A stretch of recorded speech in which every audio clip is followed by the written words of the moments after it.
मुझे दीवाने मुझे ले चल खाटू धाम। राजस्थान के सीकर जिले में है खाटू नरेश बाबा श्याम का भव्य दरबार।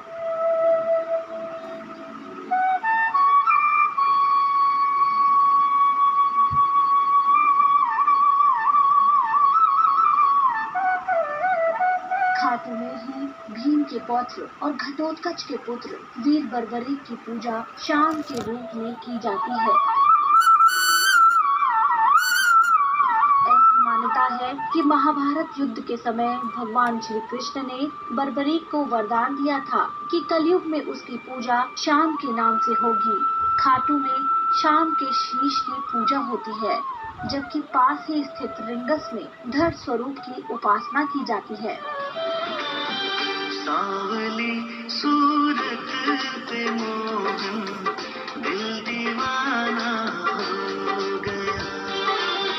सावली सूरत पे मोहन दिल दीवाना हो गया।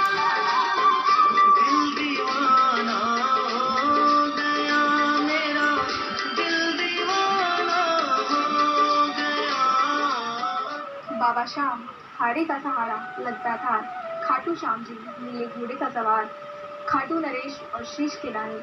जितने निराले बाबा श्याम के नाम और उनके भक्त हैं, उतना ही रोचक उनका इतिहास है।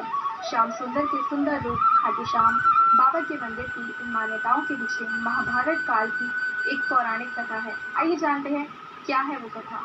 महाभारत काल में महाराज भीम के पौत्र और घटोत्कच के पुत्र बर्बरीक के रूप में खाटू श्याम बाबा ने अवतार लिया। बर्बरीक बचपन से ही वीर और बलशाली योद्धा थे। बर्बरीक के इसी कौशल को देखकर अग्निदेव ने उन्हें एक विशिष्ट धनुष दिया और भगवान शिव ने उन्हें वरदान स्वरूप 3 बाण दिए। इसी वरदान के कारण बर्बरीक 3 बाणधारी कहे जाने लगे। महाभारत के भयावह युद्ध को देखकर बर्बरीक ने युद्ध का साक्षी बनने की इच्छा प्रकट की। वह अपनी मां से युद्ध में जाने की अनुमति ले तीनों बाण लेकर युद्ध की ओर निकल पड़े।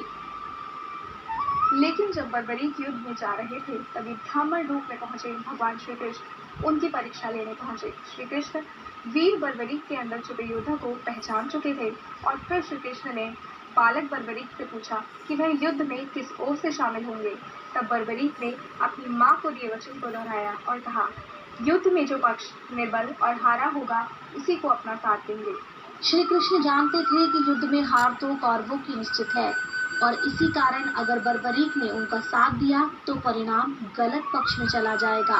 ब्राह्मण रूपी श्री कृष्ण ने वीर बर्बरीक से दान की अभिलाषा व्यक्त की। बर्बरीक ने उन्हें वचन दिया और दान मांगने को कहा। ब्राह्मण ने उनसे शीश का दान मांगा। वीर बर्बरीक क्षण भर के लिए अचंभित हुए, लेकिन अपने वचन से अडिग नहीं हो सकते थे। वीर बर्बरीक बोले, एक साधारण ब्राह्मण इस तरह का दान नहीं मांग सकता। इसलिए उन्होंने ब्राह्मण से अपने वास्तविक रूप में आने की प्रार्थना की। ब्राह्मण रूपी श्री कृष्ण अपने वास्तविक रूप में आ गए। श्री कृष्ण ने बर्बरीक को शीश दान मांगने का कारण समझाया कि युद्ध शुरू होने से पहले युद्ध भूमि पूजन के लिए तीनों लोकों में सर्वश्रेष्ठ क्षत्रिय के शीश की आहुति देनी होती है।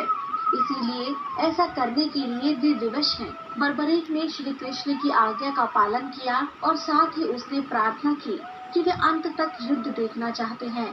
श्री कृष्ण ने उनकी ये प्रार्थना स्वीकार कर ली और उन्होंने बलिदान से प्रसन्न होकर बर्बरीक को युद्ध में सर्वश्रेष्ठ वीर की उपाधि से अलंकृत किया। उनके शीश को युद्ध भूमि के पास ही एक पहाड़ी पर सुशोभित किया गया, जहां से बर्बरीक संपूर्ण युद्ध का जायजा ले सकते थे। फाल्गुन माह की द्वादशी को उन्होंने अपने शीश का दान दिया था।